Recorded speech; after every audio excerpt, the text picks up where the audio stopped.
excited. Welcome to Stranger Connections, where I celebrate wonderfully weird people and quirky stories. I'm your curious beast and host, Lisa David Olson, the practically world-famous business humorist, interactive speaker, and connection queen. So reach out if you want me to help reignite your team or event. Today, I get to interview somebody who is maybe quirkier than myself, and we met through a podcasting group. He's looking to be on podcast to spread a very serious message, but in the meantime, he's definitely my new favorite friend, and we only met hours ago. So please welcome to Stranger Connections, Dorian Johnson. Hey, mister. How are you? I'm I like that you happy to wave. be here. Well, just wait till I get excited. I'll give you one of these right here.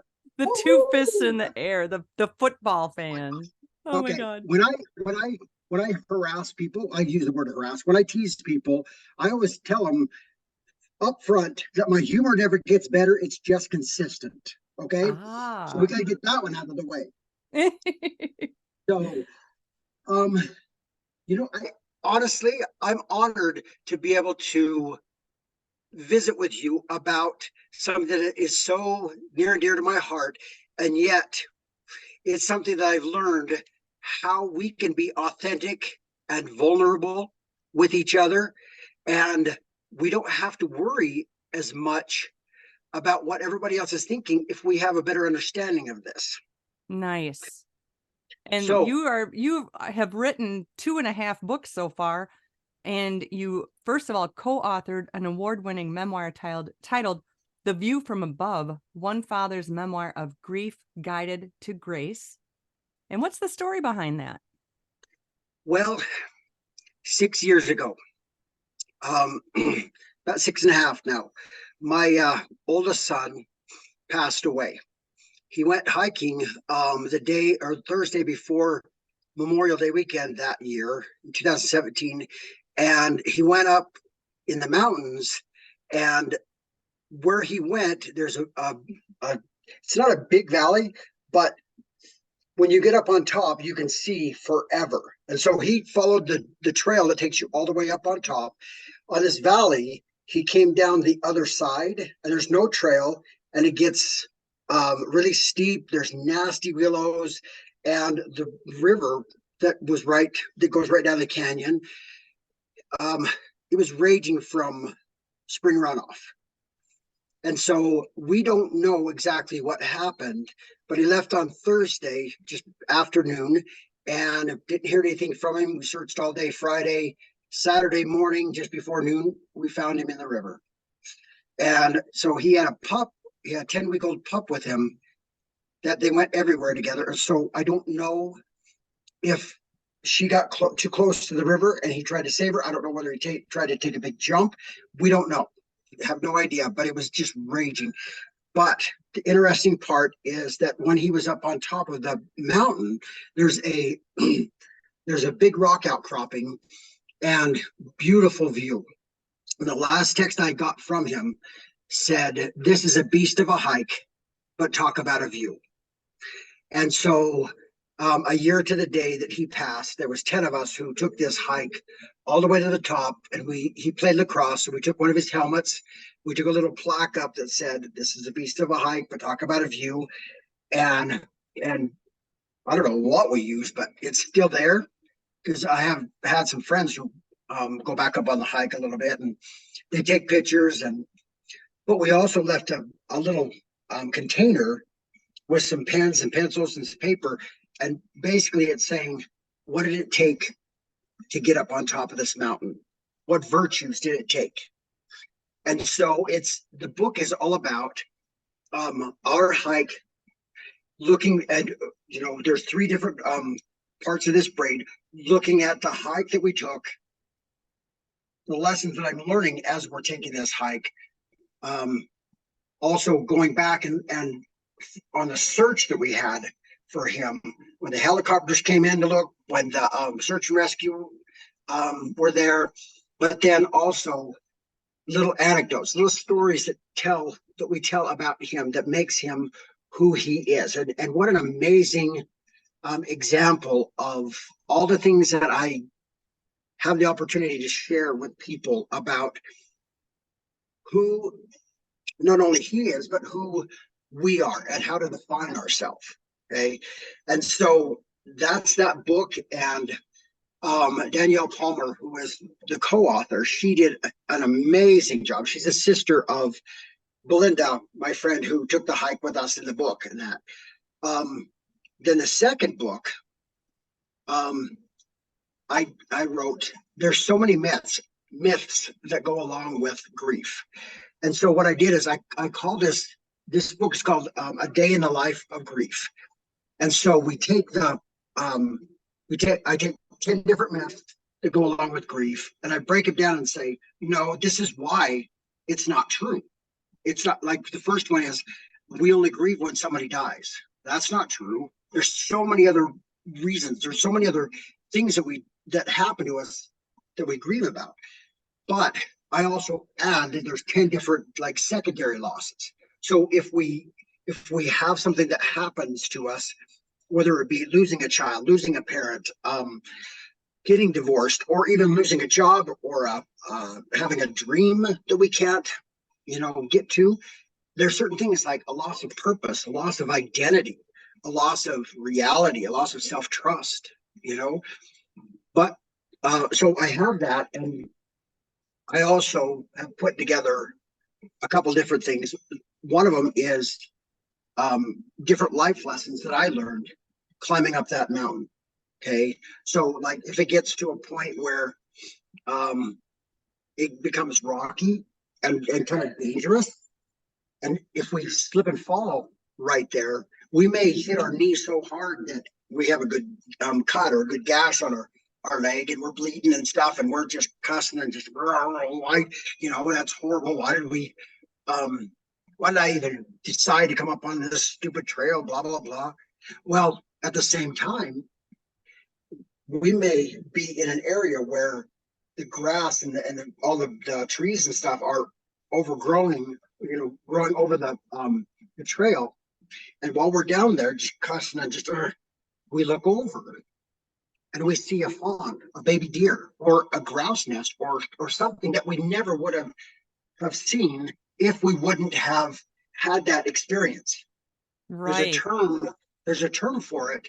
There's a movie that came out. We'll have to talk about this part later, but it's all part of it. There's a movie called Collateral Beauty.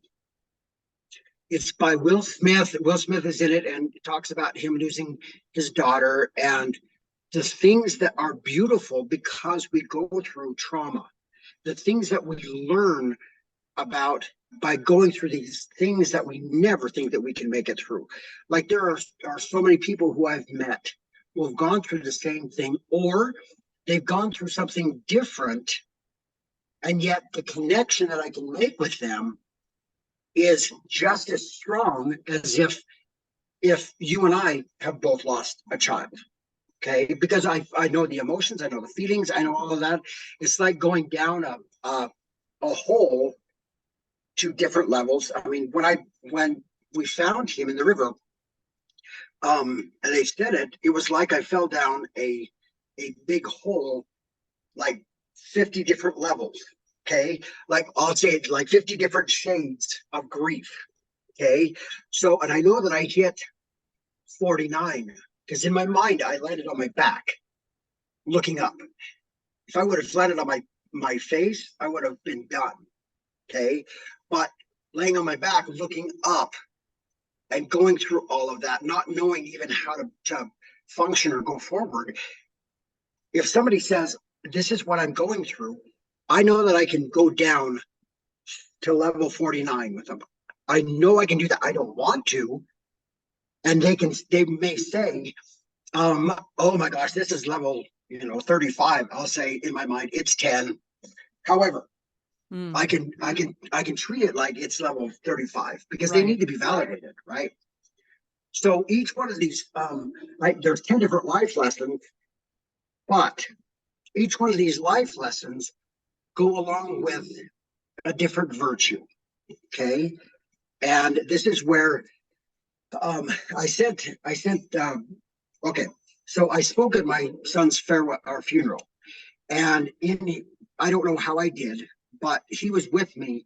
His mom and I had been divorced for about 5 years when all this happened, and he stayed with me. So I watched him go through high school and grow up, and so I wanted to give him the proper, hey, this is who he is, really. And so I talked about all the good things about him, like, he's kind and compassionate, but understanding and tolerant and accepting of these kids in school who didn't have any other friends.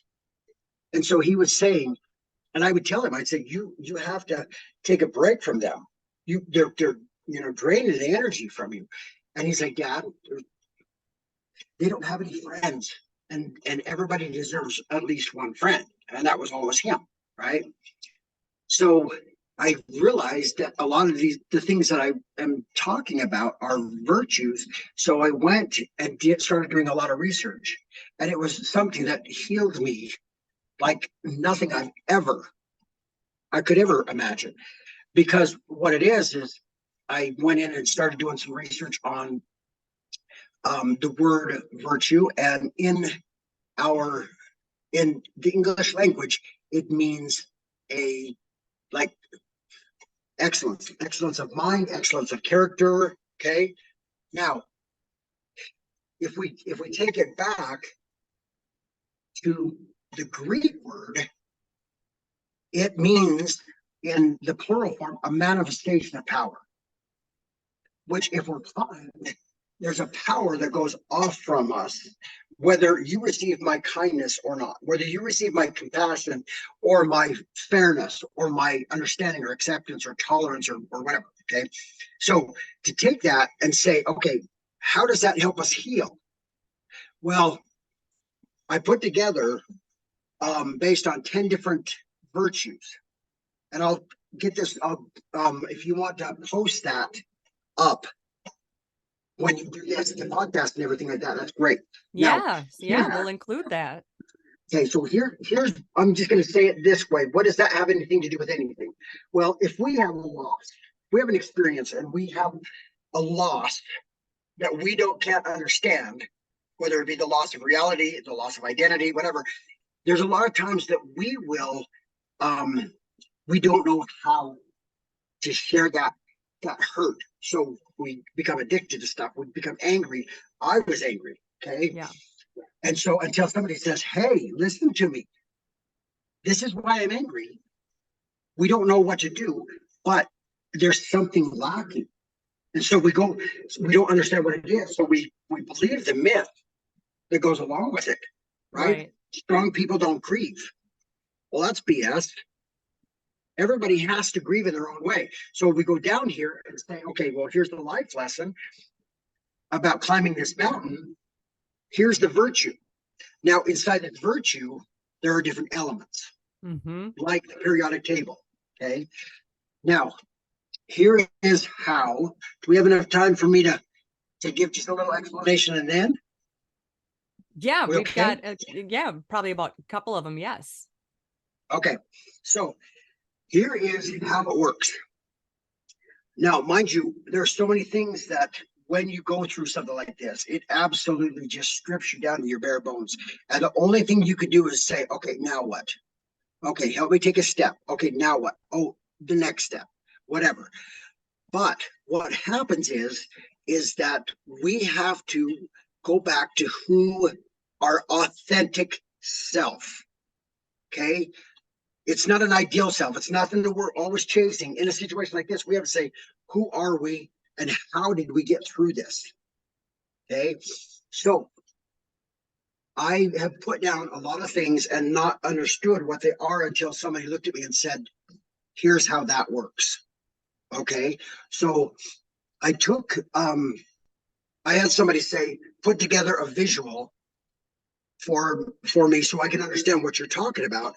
So I took the periodic table of elements, got rid of all the elements, and I did the 10 different virtues: wisdom and justice and fortitude and self-control and love and integrity and gratitude and humility, positive attitude, love, hard work.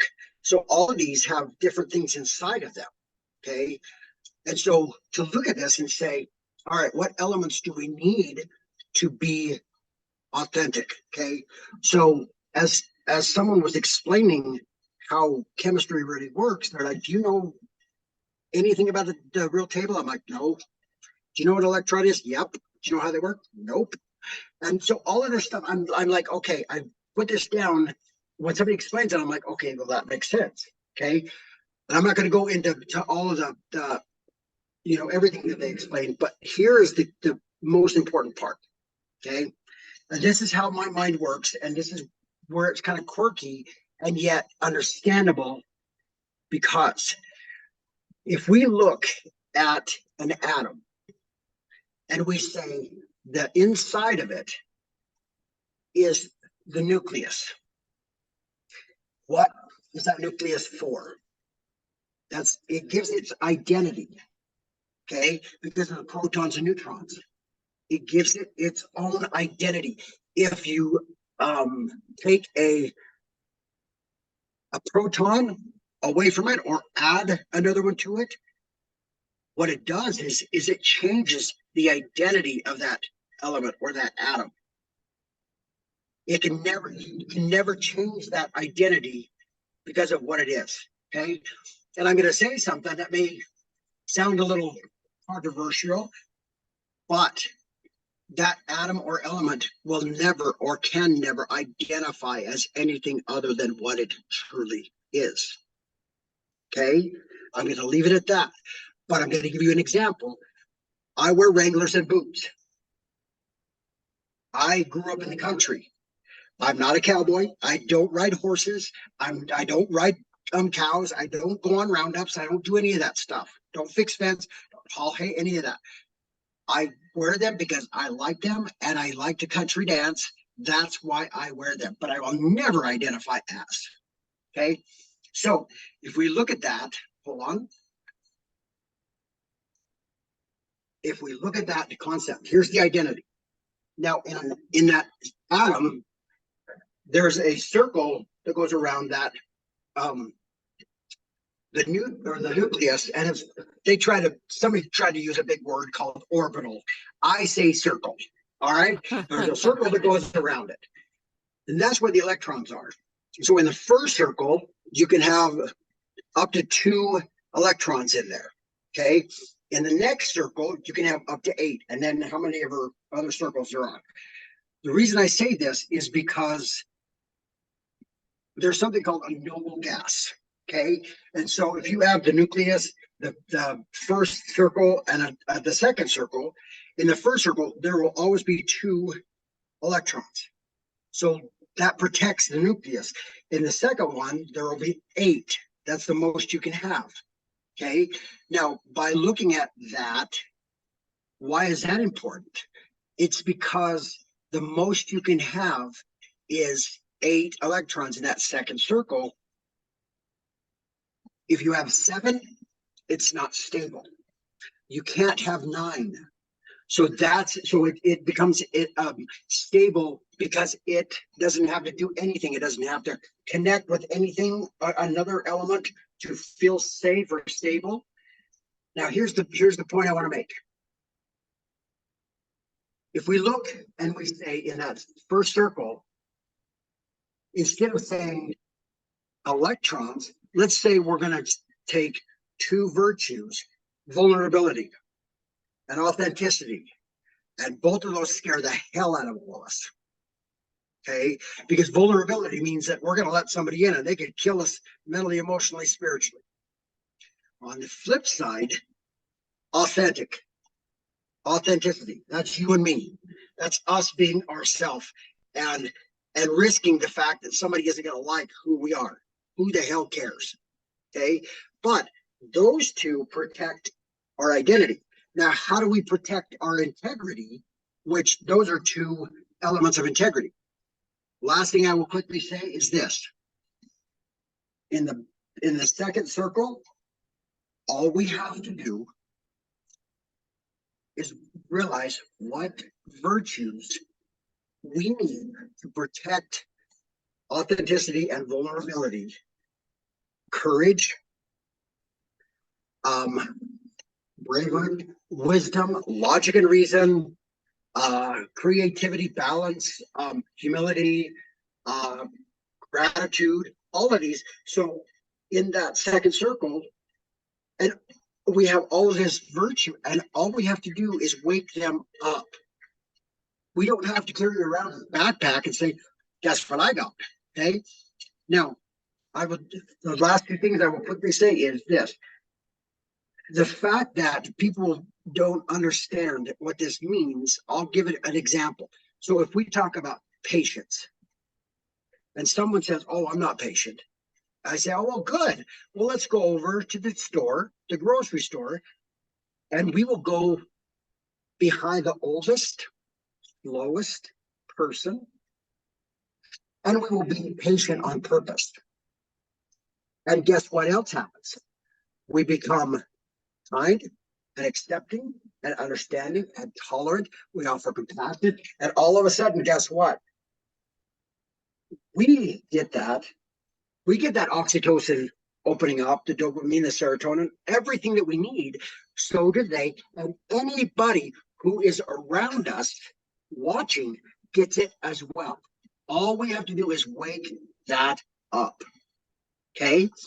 Last thing I will say is this. Well, how do I know what I need? Or how do I know how to define myself by all this? Now, if you've noticed, we started off this conversation by saying 6.5 years ago, I lost my son. All of this can help heal something like that because we look outside of ourselves, but it's everything that is inside of ourselves that defines us and helps us heal, right? So the last thing I will say about all of this is it comes down to who are you? How do we define ourselves? It's everything outside of ourselves, even our last name. Okay. Even, back in high school, I was a football player. I was a baseball player. My occupation, I'm a dad, I'm a mom, I'm a husband, a wife, whatever. But all those things can change. Those are all moving parts. But watch this. I took all of the elements and I alphabetized them. And I said, okay, I'm going to spell my name out. D is for dignity. O is for originality. R is for respect. I is for individuality. A is for authenticity. And N is for nobility. No one can take that away from me. And if I get in a situation where I don't know how to respond or how to act or how to be, I can go back to, am I acting with dignity? Am I treating someone with dignity? Am I treating myself with dignity? Nice. Am I creating nobility and all that? So that's the big thing in regards to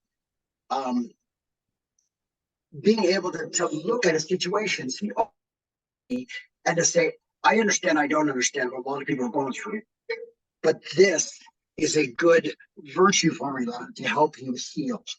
Yes, I love the virtue idea. I think what you came up with using the periodic table, I got to see that. I will definitely include it. It was so unique and original. And I can tell that this process has helped you find the meaning behind going through such a tragedy. But what would you say to somebody else that's in the anger phase? Do we have a time frame for this? How do we come out of it? What is the magical, I don't think I'm angry anymore over a death? I love that question because the three questions that I love to ask somebody are this. Okay, can you think of an experience where you've gone through something where you feel like something has been taken away from you, some kind of loss, right? Everybody's like, yep, I don't care when it was. But if we go through it, okay, here are the 10 losses. Loss of identity, loss of self-trust, loss of vision, and to take that and look at them and say, okay, why does that hurt? Why does that specifically hurt? And all of a sudden, you open up a pressure valve for them that they can, and it gives them permission to say, because I'm tired of this and this happened and da da da da, and it's how I feel and all that. And all of a sudden it just spews out when no one has ever asked them why. Why does it hurt? And if you look at someone and say, "Are you doing all right?" "Yeah, I'm good." Okay, but no one. I mean, I can look at somebody and say, "Yeah, I don't believe you." Well, it doesn't matter whether I believe them or not. That's what they said. That's her answer. So it's the fact of sitting there with them, knowing that you don't have to do anything else but ask the question, "Why does that hurt?" Mm. And validate it. You don't have to agree with it or disagree. It's like, "Oh my gosh, that has to be so hard. What have you learned?" Here is where you're halfway or three-quarters of the way up the mountain. Let's go all the way back down. What are you grateful for in between point A and point B? Okay. And so in doing that, I'm grateful that this happened. Really?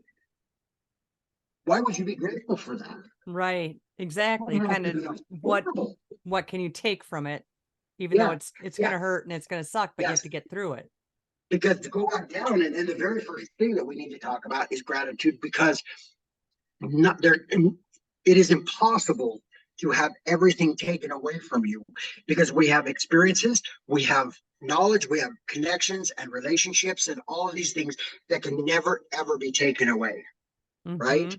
So to look at them and say, you know how freaking awesome you are. You're amazing. All the things that you have gone through, you're a hero. Let's look at this in a heroic way, not a victim or a villain way. Look at the courage that you offered yourself. Look at the grace. Look at look how strong you are. That's fantastic. And yeah. I want to toss out that you're in the midst of working on another book called The Truth About Loss. And so when do you think that's coming out? That's I would say probably within a month or so, because I don't have to, I've got basically everything there. I just need to make sure that it flows and makes sense and all of that stuff. So if people are looking for it, yeah. Oh, I agree. And I think that's the hard part, because everybody talks about the different stages. Everybody talks about, the loss, the experience, all that, but no one talks about the hurt. No one talks about, this is why I, went into a bottle or got angry or whatever, or just no one acknowledges the loss, Right. So. Well, hard transition for me, but I'm going to have to ask you now to share your dare or a prank story, one you've done or had done to you. Okay. So I kind of went on a walkabout over the last year and went out and did a few things, came back. I'm from southeastern Idaho, and I'm on the border of Idaho and Utah right now. One of my good friends we're on Bear Lake, okay? And so one of my good friends has a rental business where we would rent boats and Sea-Doos for people to go out, okay? So if a guy and a girl would come up and they would be renting two Sea-Doos, I would go through, here are the rules, here's this, here's how this works, here's this. And I would send the guy out first. Okay. Like, okay, you just go out there and show them how to do it, but there's a weightless zone right here, start up the motor, blah, blah, blah. And they're like, okay. And they can look back and I'm like, keep going, you're good. She's right behind you. I would look at the girl and say, "Do you want to kick his ass?" And she's like, "Yep." And I said, okay, if that's the case, see that mode button right there? Do not push it. Do not push that until you see sport mode. I would not do it under any circumstances, and I would not push confirm, because what's going to happen is that you're going to take off a lot faster, and he's never going to keep up with you. So I wouldn't do that at all. So they're laughing, they're giggling, and every time I would send somebody out, I'd be like, I need to make sure that the machine is working. So once you get out to that white buoy, it's not weightless zone. give me a good old fashioned, okay? And everybody, these guys who were all tatted up and stuff would do it. So there was one day that this big family came in for a family reunion. And this young couple that it was, I did exactly what I just said as far as like, here's the guy, here's the girl. And we got the family involved. No one told this guy. And they just, I mean, everybody wanted hers, not his. His was slow for some reason, you know. And anyway, so when they everybody got back and they were turning them in, we were gassing them up. I looked at her and I said, "Is now a good time?" And she's like, "Yeah." I said, "So how was sport mode?" She's like, "It was awesome." And he's like, "Sport mode?" I said, "You wonder why she was beating you all the time?" "Oh, I was just trying to be a gentleman." Yeah, that was it. And everybody in his family was laughing because we all kept that secret well. So it was good. It was awesome.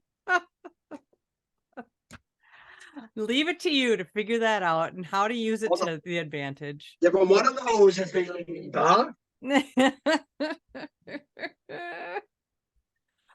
Oh my gosh. Well, I am honored to have chatted with you, Dorian Johnson. And remember, we can only be strangers once. And I invite you to stay weird. Can you do it? I was born weird.